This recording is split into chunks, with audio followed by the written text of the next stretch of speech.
Alright boys, let's talk about a lot of the draft class so far. Usually I start with the first pick and then just make my way down. We will eventually do that, but this draft is a little different, you'll see what I mean. Although don't take the order of this too much into account. And also there's a sponsor in this video. So we're going to start with Jared McCain. This is bittersweet because he just had the meniscus injury and we don't know when he's going to be back, but I gotta talk about him. Sixers fans, good luck. He of course had the 7-game stretch where he was just putting up unreal numbers for a rookie, and he still had a couple of pop-off games since that run. The number one word for me with McCain is craftiness, on and off the ball, where it's like he'll time his dribble move as he goes into a screen. He did that a couple of times in the Cavs game to get away from Okoro, whether it's like a between the legs dribble into a screen or behind the back into a screen. His timing on when to dribble between his legs and then drive, or just go with a quick crossover after just dribbling idly for a little bit. He's gotten Jared Allen on a switch in that same Cavs game. He's gotten Brandon Miller frozen for a second with a between the legs dribble in a Hornets game. And of course, he was making tough jumpers or setting guys up throughout all of this. And then as far as when he's been able to play with the stars, and again, we will see how long it takes for that to happen again, but there's been some DHOs with Embiid. There's been some relocating from the wing to the opposite corner as Maxey or PG are running something. There's been some screening for Maxey here and there. It's all good stuff. And look, if the Sixers can at some point have their big three with McCain all healthy, then sure, he will end up being a little more of a catch and shoot, catch and drive guy, relocation guy, but he's good at all those things. Next up, we go to Stefon Castle. So he and Jaylen Wells were the two rookies in my favorite players this season video. And so if I kind of end up repeating myself in this video with them, hey, so be it, because I like these guys a lot. We all know Castle is legit on defense, right? I think everybody caught wind of the fourth quarter, especially he had with screen navigation guarding Steph in that one Warriors game. Looking at a recent game of his against the Pelicans, in the first couple of minutes of the game, he has one play where he fights around 3 different screens to stay with CJ, and another play where he gets around a screen to stay on DeJounte's hip, and then DeJounte tries the lob to Missi, and Wemby just swats that away. And just seeing Castle and Wemby involved in these pick and roll plays on defense, you can just see it, man. That is the makings of a great defense for a long time. Those two together on the season have a defensive rating of 110, which is a great number. Now, if you go recently, it's a bit higher, but even then it's still middle of the pack, which I think is still really good given that it's still so early in this whole Spurs thing. Typically, really young teams are not good on defense at all, but when you have a generational defender already, it certainly helps. As I say all that, OKC has the best defense in the league, and I'm pretty sure they're also the youngest team, but whatever. To talk about Castle on offense, yeah, you can't ignore the shooting splits. Pretty much with him, he needs to prove that he can make shots consistently outside of the paint, from everywhere. 3, mid-range, pull-ups, catch and shoots, everything. He's certainly not afraid to take them, so that's good. We'll just have to see in time. As far as his off-the-dribble stuff, you got to notice the shiftiness. He hit Devin Booker with a nice crossover in the Suns game. He went right by Buzelis on a switch in the Bulls game. He beat Yves Missi off the dribble a couple times in the Pelicans game. One time took him baseline, looked really good. I think that combined with the nice passes he's pulled off this year, even if he's not running all of the offense, because of course they have Chris Paul, it all suggests making plays for guys, being a defender, and being somebody who can help you win. They already have positive lineups with him out there, which is huge. All that is there. He's just going to have to make shots outside of the paint. But yes, I am firmly planting my flag on Stefon Castle Hill. Next up, we go Donovan Clingan. If I didn't know that Clingan was 7'2", I would think he's 7'3". He's the tallest 7'2" dude I can imagine. So he was out for a couple of weeks. He just came back against the Spurs, but I chose to focus on one of his recent games against the Rockets. They played him back-to-back, where he's got to guard Şengün. And watching Şengün try to problem solve in real time, how the hell do I score on this giant trying to guard me, was pretty fun. And Şengün did get him one time on a spin move where he got past him, and I think he actually drew a 3-point play on Clingan. But besides that, man, Şengün, he mostly had to go to his fadeaways, he had to go to his hook shots, and he was trying all of his signature Şengün up fakes and everything. And Clingan was just doing a good job of just not making it easy for him. And then in that same game, I recall plays where he's blocking Jabari, or he's either blocking Jalen Green or whatever. He did also fall for one Jalen Green pump fake, but in general, he looked good. Now, to throw some numbers at you, the Blazers' defensive rating is 6 points better when he's on the court. The rim protection numbers at NBA.com already have his opponent percentage at the rim stuff comparable to Chet and Wemby as below 50%. He's also just a monster on the glass. He's averaging 14 rebounds per 36 minutes, and I like that he goes to box out guys. He is not afraid of contact anywhere, whether it's setting screens, whether it's setting more than one screen on the same play, boxing out guys, whatever. There's a little more nimbleness to him rolling to the rim than you might expect. Some of these finishes, some of these lobs he gets, he's a little faster than you might think, just given how big he is. And there's been some early signs with the passing as well as the shooting as well. So all good stuff. I do think for him, the two big things right now, he probably needs to get in a little better shape, and he's got to tone down on the fouls some. But yeah, I like Clingan a lot. Before we get to the rest of the rookies, this video is sponsored by SeatGeek. The Celtics have an interesting slate of games coming up here. They do play the Sixers on Christmas, and we all know, given the state of the Sixers, that it's a bit of a roll of the dice on which team you're actually going to see that day.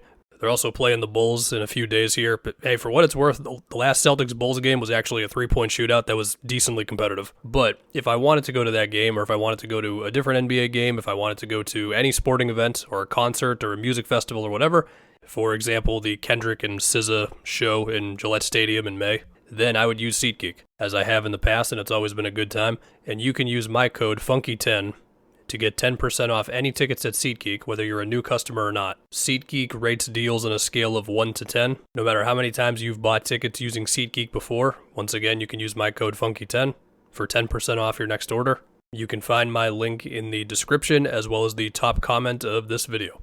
One more time, SeatGeek, FUNKY10, 10% off, good stuff. Let's talk another center, Zach Edey. Finally came back after being out for like a month or whatever. I know they were down like at one point like 20-something to the Lakers. They made it a little more interesting at the end, but vibes in Memphis are good right now. Yeah, look, Edey, he is the physical handful, we will say, that we all expected him to be. You can see it on these offensive rebounds. You can see it on backdowns where he's busted out hook shots and whatever else. Like I've seen him score over like double teams against the Warriors where I don't even remember who the doubles were coming from, but they were just too small. One time he grabs an offensive rebound against Alex Sarr, who just bounces off of him in a Wizards game. He's shooting like 77% at the rim. And as far as all the other stuff, when it comes to running up and down the floor, I think he looks okay. I was watching the Warriors game, and he had to go higher up on some Steph screens, and I'm not going to lie and act like he looked super graceful or super athletic getting up on these screens, but I felt like he was able to get up there enough. Now, Steph did have daylight on one, but still, I felt like Edey was doing the best he could, and it also helps when he has really, really long arms to help him with contests as well. He also did a good enough job on a Wiggins switch where he didn't shut him down or anything, but he kind of shaded him towards the help defense. His minutes have been positive. Feels like the Grizzlies have got to be happy with Zach Edey. Next up, Yves Missi. I tell you, man, given the season the Pelicans have had, at least their rookie is good. Because if he wasn't, that just might have been it for Pelicans fans. Yves Missi is looking to do just a few things. He's looking to set screens, roll to the rim, dunk like a madman, go for what feels like every single putback sometimes, and then just do his job on defense. And you know what? Things are going pretty well. At least for him. When you filter out the guys who don't really play much, he's like 6th in the league in offensive rebound percentage. The guy loves one-handed putbacks. As far as defense, so I have not had the pleasure of watching every Pelicans game this year. In the ones that I have seen, it has felt like the Pelicans are asking him to play higher up on screens more than they are asking him to drop back. And he's athletic enough to get up higher on screens with pretty much no problem. For what it's worth, in their last one against the Spurs, he was switching onto Chris Paul or Stefon Castle a bit, if you care. And when I have seen him drop back on screens, that's when it gets a bit more spotty, where either the timing of his contest might be off, or he might allow his guy rolling to get behind him a little too much. But there's been some good rim protection moments as well, too, like good rotation on Keegan Murray, forcing a pass out in the Kings game. He swatted a J-Dub lob attempt at, I think it was iHeart in the OKC game. So, I mean, he's really athletic, he plays very hard, and he picked up basketball like a little later, and I think that shows, especially when he's trying to like make passes if he has the ball on the roll or whatever. But so far, the Pelicans have just said, hey, the things you do well, just do them as well as you can right now, play as hard as you can, good stuff. Now we're going to go to the other rookie who was on my favorite players list, Jaylen Wells with the Grizzlies. So, he was drafted in the second round, and pretty much from the second he showed up, he's been a 3-and-D guy that the Grizzlies have been comfortable giving 20-something minutes a game to, putting him on tough assignments defensively, and encouraging him to shoot when he's open. I've already said I love the arc on his three. It's just really satisfying with how long it's in the air. I don't know, that's a me thing. And he has a tendency to get to these like turnaround jumpers in the paint sometimes when he's picked the ball up, but he doesn't totally know where to go with it. It's an intriguing thing on top of the fact that he can put the ball on the floor a little bit. It makes me wonder what his ceiling is offensively when we fast forward a few years here. And then as far as his defense, where again, he's guarding the tough assignments. In the Mavs game, he's on Luka. In the Kings game, he's on DeRozan. In the Nets game he just played, there was a combo of like now a Warrior, Dennis Schroeder, or a little bit of Cam Johnson as well. And I'm not saying he doesn't get beat on some stuff. Like he's not shutting these guys down every night, but he's making them work for it. He's picking them up very early on possessions. He's fighting like hell around screens. The Grizzlies have a top 10 defense. If you want to look at just Wells and Jackson together, those two have a 105 defensive rating when they're on the court together. I mean, the formula's working. Now let's go to Dalton Knecht. So if you're going to say, well, he's cooled off a bit from that 5 to 7 game stretch or whatever it was where he couldn't miss a shot, yes, you're right. I still think he proved in that stretch why you take him. It's because dude can make shots. Like some of these are just simple catch and shoots where he's just getting it in the corner or whatever.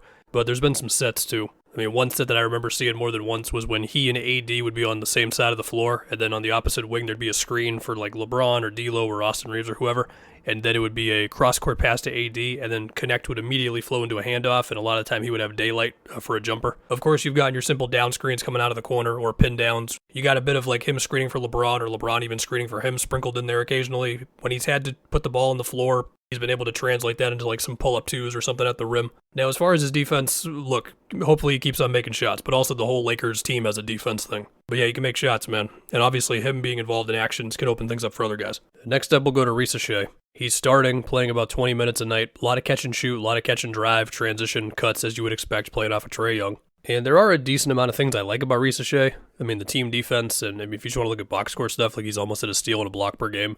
Looking at their recent one against the Knicks, where, you know, really good one-on-one possession on Jalen Brunson. Another time where he blocked Brunson as a help defender. In their recent one against the Bucks, I thought he had a couple good rotations to help on a Giannis drive to where it was at least getting the ball out of Giannis's hands.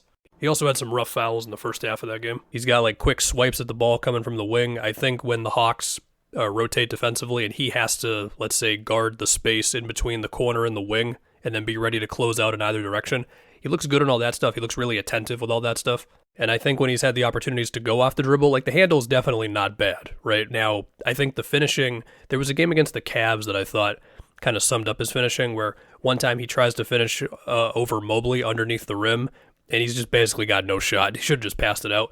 And another time, he takes Mobley off the dribble, and then he has like this really nice looking like scoop layup thing. So I do like Risacher's potential. I mean, the team defense stuff is already there. I like his potential a lot as an off-ball player. It's really just going to come down to the shot making because he's not a crazy athlete. And he is shooting 40% on corner threes, so you got that. Now we'll go to the second pick in Alex Sarr.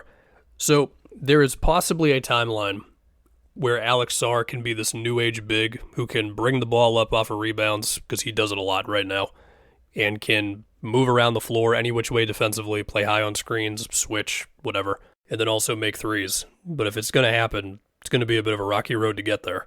I looked at a bunch of their defensive possessions versus the Mavs where he ended up switched or playing high up on some Luka screens, and I think he did a good job. Like, he got a couple of misses or a couple of just passes that didn't lead to too much out of Luka. Luka also made at least 1 3 over him that I remember. But whatever, Sarr did his best there. As far as the scoring goes, I mean, there's definitely more fadeaways in there than you would like. I do think he's already shown some pretty decent potential as a passer. As far as the finishing, I mean, one of the wildest stats this year, he's like 9 for 30 on layups or something like that. So basically, unless he's dunking, it's a bit of an adventure if he's going to finish or not around the rim. And none of this is a surprise at all with Sarr. Like I said, you can see the signs of what he can be one day, but in the meantime, you're going to get some good mobile defense and a lot of missed shots. Next up, Reed Sheppard. Reed Sheppard just looks overwhelmed by the NBA, and I think putting him in the G League is a genuine option for the Rockets. I don't think it's time to be freaked out about Sheppard because we saw what he was doing when he was able to have the ball and he was cooking in Summer League like that. And I do feel still confident in the shot, but Houston just does not have time for him to figure it out on the fly, given that they're good. I got to jump ahead for a second to talk Jonathan Mogbo. Jonathan Mogbo is kind of an NBA nerd dream prospect because he plays really hard. Like the number one thing I have with him is whenever I'm watching a Raptors game, I never forget that he is in the game. But like whether it's guarding tougher assignments, switching across positions, just attacking the glass, like I don't know where his scoring is going to get to, but as far as just making his presence known, Mogbo definitely does that. Speaking of the Raptors, shout out Jacoby Walter, Jamal Shed, Jamison Battle. Next, we're going to put Tijon Salon and Ron Holland together because while they're not totally the same guy, in some ways they're similar. Like, Salon is bigger. He's been a little better of a shooter so far. Holland is a little better on the ball and probably projects a little more as like an on-ball defender guy. But in general, both of them play really hard. And besides that, we'll just see if they figure it out long-term. As I say, this Holland just had a great game against the Celtics. Next up, Dillingham, who Wolves fans have been yelling at Chris Finch to play more.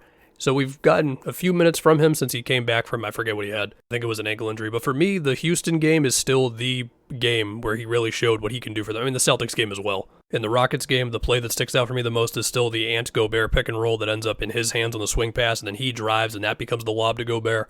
In the Celtics game, he's like taking Al Horford off the dribble on a screen and getting by him, or pulling up from 3 in transition. We all know what Dillingham can do. Next up, Cody Williams. He mostly has done nothing so far in the NBA. He had an 11-point game against the Bulls. Hooray for him. He was in the G League for a bit. He looked good in Summer League, just playing off the catch and off the drive, but so far hasn't hit it all in the NBA, really. Next up, Buzelis. He has been a bit streaky from outside, but still 35% right now. That's fine from out there.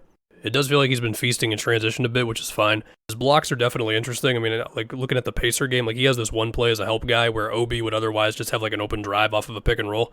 And it was more than just like a standard vertical contest block. Like he had to kind of like really extend his arm to block the shot. As for the half court, I think some of his cuts have been cool. Next up, Bub Carrington. So I think it's easy to see the framework of Bub. The idea is that he's just a pick and roll operator who can hopefully make a bunch of pull up jump shots and make plays for guys. I think the real questions for him long term will be how much can he generate at the rim and just where does he get to as a 3-point shooter? I mean, his mid-range is good as it was in college, so that suggests that the 3-ball can be there, and he's already had some games this year where he's been hot from 3. Besides that, the rebound and steal numbers are nice. We're going to stay with the Wizards for a second to go to Keyshawn George. So Keyshawn George has done things in separate games that make me think, well, if all this can happen at the same time, we could have an interesting player here. Like, he's blocking Donovan Mitchell as a help guy. He's stealing a pass meant for Zach Collins underneath the rim from Devin Vassell. In the Pacer game, he makes a couple threes and has a couple of nice drives off the catch. He's had some nice just flow of the game assists and transition and all that. But, look, the overall shooting numbers are not good right now. That's fine this early in your career. He's also just tall for his position. I'm intrigued by Keyshawn George. Also kind of intrigued by Tristan da Silva with the Magic. He's played a good amount of minutes for him. They've moved him around defensively. Like in a Bucks game, to start it out, he was on Brook, so they could have like Goga play off of Andre Jackson and Wendell be on Giannis. He was wrestling Brook a little bit. Like then in the Knicks game, he's on Josh Hart. In the Suns game they had recently, he's on Tyus. Offensively, it feels like it's mostly just going to come down to his 3-ball. He does like to bust out the occasional bank shot, so that's cool. Ryan Dunn, 3-balls dipped a little bit for him lately. I was looking at his defense in their last one against the Warriors, and I thought he had some nice possessions, just getting around screens or whatever to contest Kuminga. We know who Ryan Dunn is. It's just about if the threes are going in. We know what he does on defense for them. We'll stick with the Suns for Iguodaro. Given where Iguodaro was drafted in the second round, I think you got to be feeling good if you're Phoenix. This one play from him sticks out the most to me, where his most intriguing thing is definitely his passing, where he sets a screen for I don't remember who, gets it in the middle of the floor, and then he just fires this bullet to Royce O'Neal in the opposite corner for a 3. Cool stuff. Filipowski's been cool. The Jazz got a win. AJ Mitchell, the Thunder got another good player, because why not? He looks very under control when he has the ball. I've liked the 2-man game he's gotten into with iHeart.